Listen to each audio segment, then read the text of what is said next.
મકર, કુંભ અને મીન રાશિના જાતકો ચાતુર્માસમાં ન કરે આ કામ, નહીંતર થશે નુકસાન.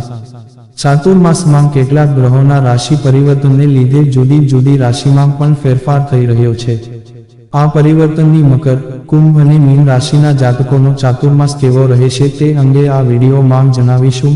અને જો મિત્રો તમને અમારો વિડીયો ગમે તો લાઈક, શેર, સબસ્ક્રાઇબ કરો. ધન્યવાદ. દેવશયની એકાદશીથી ભગવાન વિષ્ણુ યોગ નિદ્રા માટે ક્ષીરસાગરમાં જાય છે. આ તિથિથી જ ચાતુર્માસનો પ્રારંભ થાય છે. પરંતુ આ વર્ષે ચાતુર્માસમાં યોગાનુયોગ અને દુર્લભ સંયોગો સર્જાતા હોવાથી તેની સીધી અસર જુદી જુદી રાશિના જાતકો પર પડશે. તો આવો જાણીએ કઈ છે તે રાશિ. મકર, કુંભ અને મીન રાશિનો કેવો રહેશે ચાતુર્માસ. ચાતુર્માસમાં જપ, તપ અને પૂજાનું વિશેષ મહત્વ રહેલું છે, જેનાથી આત્માની શુદ્ધિ થાય છે અને શાશ્વત પુણ્યની પ્રાપ્તિ થાય છે.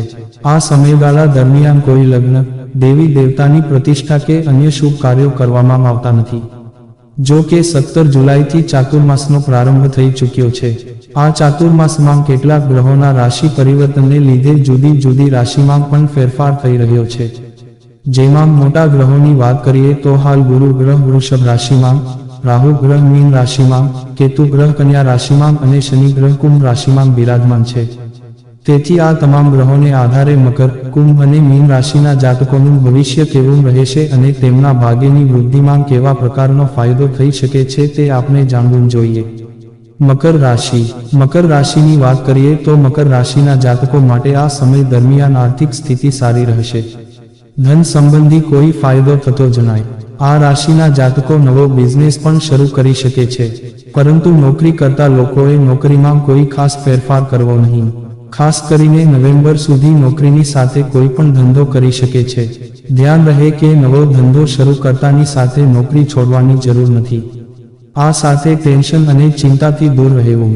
આ માટે મકર રાશિના જાતકોએ દર શનિવારે ગરીબોને યથાશક્તિ દાન આપવું જોઈએ અને જો શક્ય હોય તો ગરીબોને ભોજન પણ કરાવો. આનાથી તમારી પ્રગતિમાં વધારો થશે અને ધાર્યા કામ પણ પાર પડશે. કુંભ રાશિ. ત્યારપછી કુંભ રાશિની વાત કરીએ તો કુંભ રાશિના જાતકો માટે આ ચાતુર્માસ ભાગ્યકારક સાબિત થશે. કારણ કે આ રાશિના લોકો ધીરે ધીરે શનિની પનોતીમાંથી બહાર આવી રહ્યા છે. તેથી શનિદેવ તમને તમારા કર્મ અનુસાર કોઈ શુભ સમાચાર કે સારું ફળ આપી શકે છે. આમ છતાં તમારે પડવા વાગવાથી સંભાળવું અને કોઈ મોટા નિર્ણયો લેવાનું ટાળવું.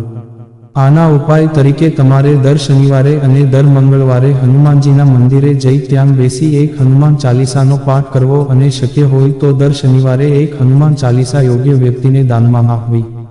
આનાથી શનિદેવની કૃપા દ્રષ્ટિ તમારા પર સારી રહે છે અને તમારી મનોકામના પણ પૂર્ણ થાય છે.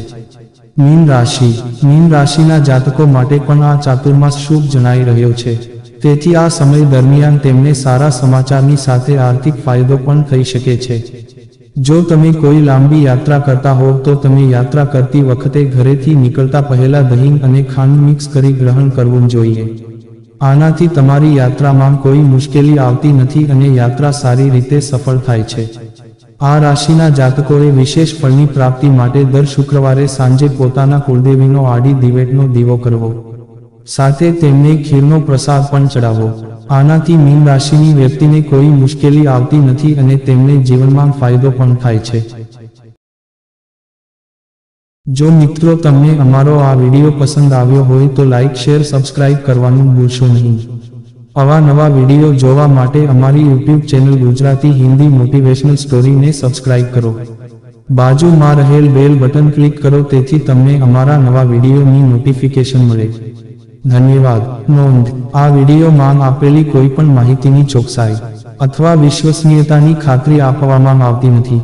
આ માહિતી જ્યોતિષ, પંચાંગ, માન્યતાઓ અથવા ધાર્મિક ગ્રંથો જેવા વિવિધ માધ્યમોમાંથી એકત્રિત કરવામાં આવી છે અને તમારી સમક્ષ રજૂ કરવામાં આવી છે.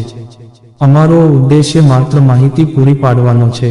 Gujarati Hindi motivational story YouTube channel તેની સત્યતા અને સિદ્ધ હોવાની અધિકૃતતા આપી શકતા નથી. કોઈપણ રીતે તેનો ઉપયોગ કરતા પહેલા કૃપા કરીને સંબંધિત નિષ્ણાતની સલાહ અચૂક લેવી.